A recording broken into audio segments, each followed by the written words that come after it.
without a hearing cosigner. I can't extend the credit line. It's policy, not personal. Outside, the town of Reesville was starting its day. Inside the bank, a boy's future hung on a single word. Liam's hands moved fast, the signs sharp and deliberate, his face unreadable. Then you've already decided. Goodbye, Mr. Brennan. Edward's face showed surprise and contempt, as if the boy had no right to the last word. Told ya, Ed. That deaf kid won't last 3 months. Let him go broke on his own. Liam was already through the door and into the morning light. Not bothering to look back, he walked across the parking lot to his father's pickup, parked under the old elm. He pulled open the door and slid inside, the engine rough after the silence of the bank. I can't hear the words they say, but I see every glance, every calculation. The old pickup turned off the county road, gravel crunching as Liam pulled up to the white farmhouse. He sat in the truck, looking at the fields his father had worked for 30 years. They turned you down. Saw the gavel come down on us from a mile away. Don't worry about the bank. I'll find a way to keep this farm running. Rest now. Well, look who's still here. That deaf kid thinks he's a farmer now. Your mother used to say, "The quietest water runs deepest." Maybe they'll learn. Later, walking the long rows of wheat, Liam checked the heads for ripeness with a practiced eye. They don't see what I see. The soil tells me everything I need to know. At dusk, he opened the ledgers at the kitchen table, columns of numbers sharp as a map. Every cent, every acre, every mistake. I'll know this place better than my own breath. The next morning, Liam drove into town, past the bank he'd left in silence, and parked outside the county clerk's office. Back again, Liam? You're the most regular customer I've got, and you never say a word. She had long stopped expecting a reply. She just pushed the heavy tax maps across the counter. Let them think I come here for no reason. While they talk, I'll read. Liam traced parcel boundaries with his finger, comparing the county's numbers to his own ledgers. Parcels 47-081, 47-082, 47-083.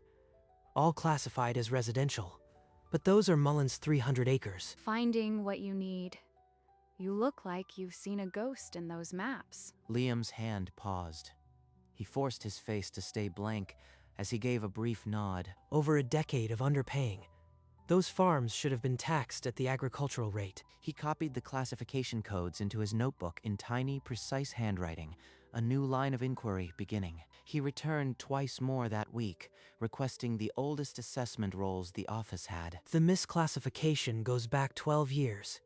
The back taxes, with interest, are a fortune. With a small calculator from his pocket, he worked the numbers silently, the figures hardening into a weapon. Mullen, Grant, and Hopper, they've been bragging about low taxes for years. Now, I know why. Still at it? You must know these records better than anyone in the county by now. Liam gave her a small, polite smile and tapped his notebook, as if to say he was almost done. Martha watched him for a moment longer, then turned back to her filing, the curiosity still plain on her face. He carried the heavy property cards to the old photocopier in the corner and fed them in one by one. These copies are the proof. Now I just need to decide who sees them. He folded the warm papers, slid them inside his jacket, and walked out into the afternoon sun, his face giving nothing away. Frank's truck rattled up the lane that afternoon, door slamming like a challenge before he even spoke. Liam, I am trying to do you a good turn. Sell this place before it breaks you. I'll give a fair price. Liam stared at him for a long moment, then pulled the notepad from his back pocket and wrote 3 words, "Not for sale." You are making a mistake, boy. You can't run this farm without your daddy's voice. He has no idea. I've been running it for months already, only quieter. Later, at the kitchen table, he spread out the copied tax records and a blank sheet of paper. He drafted a letter to the state comptroller, detailing the misclassification and the acres involved, citing parcel numbers and years. Anonymous. Untraceable. The truth from a stranger will be harder to ignore. He folded the letter, slid it into an envelope, and pressed a stamp onto the corner. The decision was made. He drove to the mailbox at the end of the lane and dropped the letter inside, the metal lid clanging shut. 2 weeks passed without any sign, the rhythms of the farm swallowing the waiting. Then one afternoon, Martha leaned across the counter with the kind of news that travels faster than truth. You didn't hear this from me, but a state auditor's been asking for old property cards. The big three, Mullen, Grant, Hopper, are in some kind of trouble. Liam's face didn't move, but inside he felt the first quiet confirmation that his letter had landed. Let the rumors spread. I'll keep my hands in the dirt and wait. For the next week, the gossip grew like weeds. At the feed store, at church, the farmers talked of audits and back taxes. Then, the official notice went up on the corkboard inside the courthouse door. 3 parcels, tax sale, auction date set. Liam stood before it, reading every line, memorizing the minimum bids. The trap is set. Now I just need enough rope to pull it closed. That evening, in the quiet of Arthur's room, Liam closed the door and stood beside the bed. I need your signature. The pension. Everything we've saved. I can't tell you why yet, but trust me. Your mother and I saved that for the worst. Is this the worst, Liam? Number. This is the best chance we'll ever get. Please. Arthur stared at his son, seeing something fierce and unspoken, and gave a single, slow nod. The next morning, Liam returned to the bank, the signed authorization folded in his pocket. He slid the document across the counter to the teller, his expression steady. Minutes later, the teller handed him a cashier's check, heavy with the weight of a lifetime's labor. Enough to buy 3 farms. Enough to change everything. He folded the check into his shirt pocket, feeling the weight of the gamble against his heart, and walked out, back at the farmhouse. Liam spread his notes across the kitchen table and began to calculate. They'll bid early and low, thinking no one else will challenge. But I won't play their game. He wrote 3 numbers on the back of an envelope. The minimum bids, his margins, the limit of the check in his pocket. On the first parcel, I'll wait until the gavel almost falls. Then 1 bid, sharp and final. As the sun sank low, he pushed the papers aside and walked out into the wheat. The field smelled of dry grain and earth, and the light was heavy and gold. That's Mullen's land there. And beyond it, Grant's. Tomorrow they'll be mine. He stood with his arms crossed, staring at the distant barns and fences, the boundaries that would shift. I've been silent all my life. Tomorrow, silence is my best weapon. He nodded once, a small private gesture, then turned back to the house. Ready, the morning of the auction broke clear and sharp, light spilling over the courthouse steps where a small crowd had already gathered. Frank was there, chewing a toothpick, standing with a group of farmers who kept glancing toward the road. Edward Brennan stood apart, suit pressed, arms crossed, surveying the scene like a man who owned it. Then Liam's old pickup turned the corner and parked. He stepped out, dressed in the same blue plaid, a folded note in his pocket. Well, I'll be. The deaf boy showed? Come to watch the real farmers pick over the bones? Liam didn't acknowledge him. He found a place at the edge of the crowd, face unreadable. The auctioneer mounted the steps, a sheaf of papers in hand, and called for order. First parcel. The Mullen Farm, 160 acres, minimum bid set. The auctioneer's voice cut through the murmur. I'll start at the minimum. That land's more trouble than it's worth now. The auctioneer scanned the crowd, waiting for another bid. Liam's hand stayed at his side, still. A farmer in overalls called out a higher bid. Frank countered, his voice tight, but the numbers crept up slowly. Not yet. Let them spend their courage first. The auctioneer called for a final bid, his gavel poised. Frank nodded, certain he'd won. Then Liam's hand rose, calm, deliberate, and the bid that followed was just enough to steal it. The gavel froze. A beat of silence. Then the auctioneer's voice, sold for parcel 1. You've lost your mind. What's a deaf boy going to do with a working farm? One down. The next two will shake them even harder. He lowered his hand, the folded note still in his pocket. The crowd's confusion rippled like wind through wheat. Frank's face had gone red. His hands clenched. Beside him, Edward's stare had sharpened into something colder. The auctioneer shuffled his papers, clearing his throat. The second parcel was about to be called. The second parcel went up, and the pattern repeated. Hesitant bids, then Liam's hand lifted at the final moment. They still don't understand. He who bids last owns the land. The gavel fell again. Parcel 2 to the deaf boy. The crowd's confusion hardened into alarm. Edward's expression didn't move, but behind those polished glasses, a cold equation was forming. The third parcel was called. Bidding was quieter now, as if the farmers already knew what was coming. The silence before the storm is where I live best. His hand went up once more, and the auctioneer's gavel dropped for the final time. Edward's jaw tightened almost imperceptibly, but Liam caught it, the first crack in the armor. With 3 deeds folded in his hand, Liam turned from the crowd and walked down the courthouse steps. The morning sun was high now, and behind him, the silence was deeper than any word. He had barely reached the sidewalk when Edward's voice sliced through the noise. Well played, Liam. A very clever move, but now you have a problem. You still owe my bank. Liam held his gaze, then pulled the notepad from his pocket, pen moving with the same calm as always. I'll manage, as I have since the day your bank turned its back on my family. That loan is still due, with or without co-signer, and I have a long memory. Liam didn't flinch. He tucked the notepad away and waited. Your memory won't save you.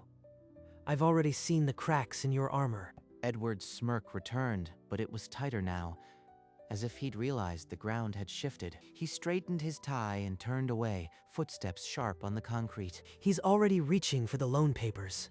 Fine, I'll be ready. A week later, a thick envelope from Brennan's bank landed on the kitchen table, the return address a cold reminder.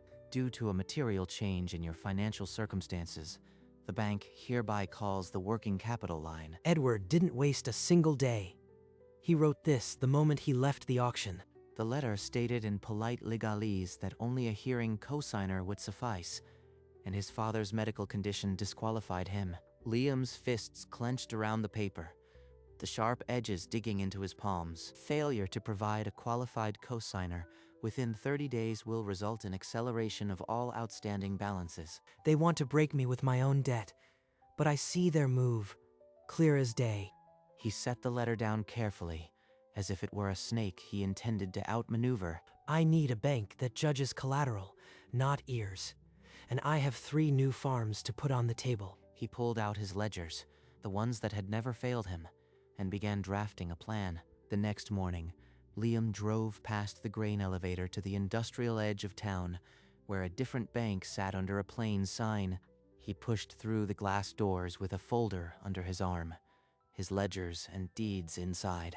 A young loan officer, alert, unpretentious, sat him down and read the note Liam had prepared. Liam spread the deeds across the desk, the ledgers open to the pages that showed months of careful profit. The officer asked his questions on a notepad, and Liam answered in writing, the transaction silent but thorough. When the officer explained that the bank could refinance the entire balance and that Liam's collateral was solid, Liam watched his lips, reading every word. He read the terms, the interest rate lower than Brennan's, the payment schedule stretched across years. His pen moved across the signature line without hesitation. When the handshake came, it was firm and final. Brennan's noose is cut. He just doesn't know it yet. Back at the farmhouse, Liam sat at the kitchen table with a clean sheet of note paper and his best pen. I have refinanced my family's debt through another institution. Please leave my property. He signed his name at the bottom, the strokes firm and unhurried. No threats, just the facts. Let him carry the weight of his own defeat. In his room, he stood before the mirror and raised his hands. He practiced the sign for respect, one hand flat, the other moving deliberate and slow. 3 times. So he'll never forget it. He dialed Edward's office, waited for the receptionist, and when the line crackled, his voice came through clear. Tell Mr. Brennan. I'll meet him at the farm. Tomorrow. He knows the address. He placed the receiver down as gently as a gavel, and the house settled back into its silence. A black sedan pulled up the gravel drive, dust settling around its tires like a slow breath. Edward stepped out, buttoning his jacket with practiced authority. No attorney at his side, just his own confidence. Liam stood in the farmyard, not on the porch, arms at his sides, the wheat field glowing behind him. Let's talk about your loan, Liam. I am sure we can work something out before this gets unpleasant. Liam didn't move to welcome him or shake his hand. He simply reached into his pocket. He pulled out the folded note, its edges crisp, and held it toward Edward. What's this? Another plea for mercy. No more words. Let him read the end of his own power. Edward unfolded the paper with a frown, his eyes scanning the first lines. His expression shifted. Confusion first, then the cold dawning of understanding. Refinanced. You can't. This is a breach of good faith, Liam. You'll ruin yourself. Liam raised a hand, cutting him off. No shouting would answer this. He brought his hands together, one flat, the other moving slow and deliberate, the first sign. Then again, slower, as if etching each syllable into the air. And a third time, while Edward stood frozen, the word hanging between them. You'll regret this. The county won't forget what you've done. Liam didn't move, his hands lowered, but his stillness was louder than any shout. Edward crumpled the note in his fist, spun on his heel, and strode toward the sedan. The car door slammed, engine roared, and gravel spat from the tires as it sped down the drive. He heard me in the only way that matters. Not a word spoken, but the meaning was clear. The dust from the sedan hung in the air for a long moment before the breeze took it. Liam watched until the road was empty, then turned and walked into the wheat. This soil, that horizon, the old fence line. It's all mine now.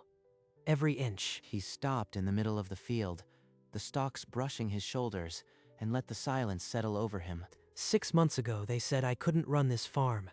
Now I own theirs. A faint smile touched his lips, not triumphant, but certain, the way a man smiles when the last puzzle piece fits. Respect, not asked for, not begged. Built, word by word, sign by sign. The sun dipped lower, and the wheat turned to amber around him.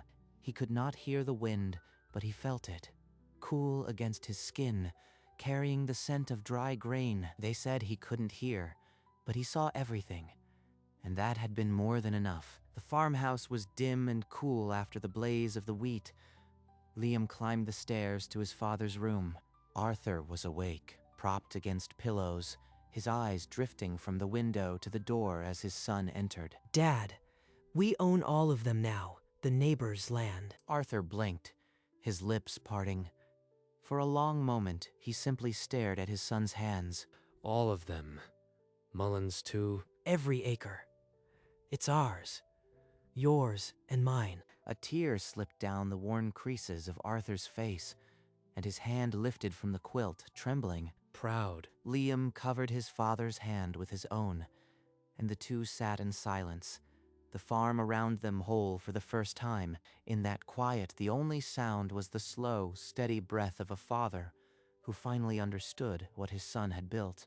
Later, in the dark kitchen, a single candle burned as Liam sat at the table. He set the 3 deeds side by side. Mullen, Grant, Hopper. The ink was dry, the boundaries permanent. Beside them, the copy of the note he'd given Brennan. He read it once, then set it down. They said I couldn't hear, but I saw everything, and seeing was the silence's sharpest tool. He opened the top ledger, the pages dense with months of careful tracking. Every entry a step. The bank, the clerk's office, the letter, the bid.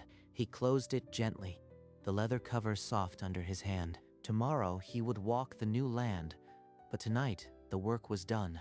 The candle flickered, and he let its warmth settle over him before blowing it out. Dawn came soft over the wheat, and Liam walked out before the dust had settled on the lane. The stalks were tall, bending with the weight of the grain, and the sky was pale gold at the edges. I don't need to hear the sunrise.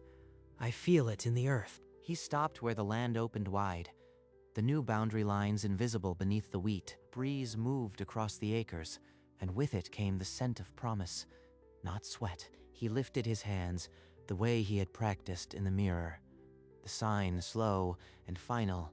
The sign for respect, one hand flat, the other moving, hung in the air like a word that needed no sound. To the land, to the truth, to the quiet that led me here. He held the sign until the sun touched the horizon, then lowered his hands to his sides. The farm was his. The silence was his.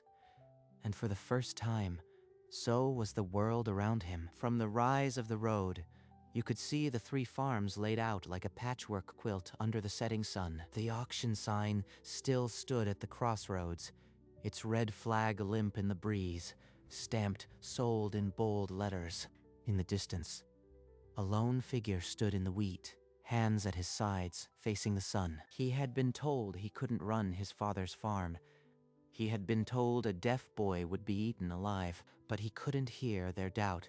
So he saw the patterns they missed. He saw the misclassification, the leverage it gave him, and the path that led from silence to ownership. He couldn't hear the gavel fall, but he felt it in the earth beneath his boots. They said he couldn't hear, but he saw everything, and sometimes the quietest witness wields the loudest power. The sun set over land that now answered to a boy who had never once heard the word no.